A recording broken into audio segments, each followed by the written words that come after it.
when we look at our language, it gives us a very clear picture of how we view our children and young generations. In Māori language, the word for elder or ancestor, one of the words is tūpuna. Tūpuna. Now, a puna is a stream of water, a stream that emanates from the earth, from Mother Earth. Tu is to be upstanding or ongoing. So tūpuna is the ongoing stream of life and spirit that comes from Mother Earth. That is our name for our elders and our ancestors. Our word for the child or grandchild generation is mokopuna. Again, we have the root word puna, the stream comes from our Mother Earth, and moko is the face, and the appearance. So mokopuna literally are the living face of the ongoing stream of spirit and life of our ancestors and our elders. That is who they are.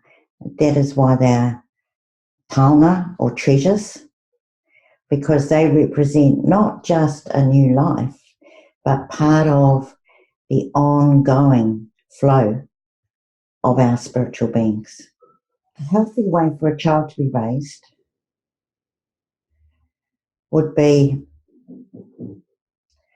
very often if they're a lucky child, they will be raised primarily by their grandparents and the elder generation, that grandparent generation.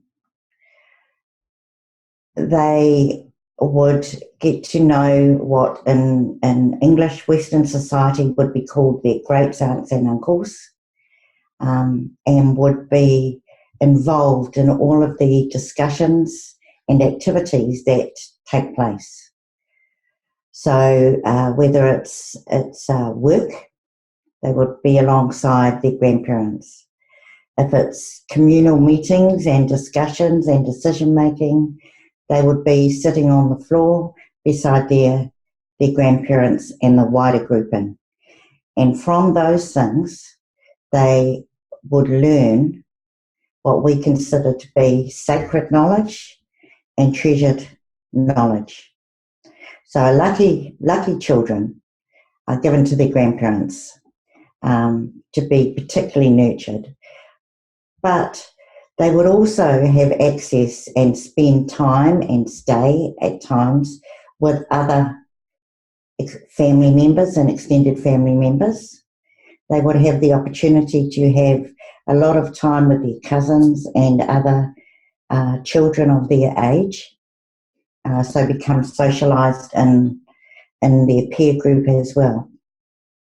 So I guess when we think about decision making for children, traditionally it's the grandparents, or when I say grandparents, I'm not just talking the mother and father's parents, I'm talking the mother and father's parents and aunts and uncles, or the parents' grandparents, who have naming rights for children. They have the privilege of selecting a name, and often there will be discussion amongst the older generation, and then a name will be gifted for that child. The older generations, the grandparent generation, also, if there is a question about where a child should be, where they should live, or schooling or anything to do with the child's future, the grandparents normally have the primary say in that decision making for the child.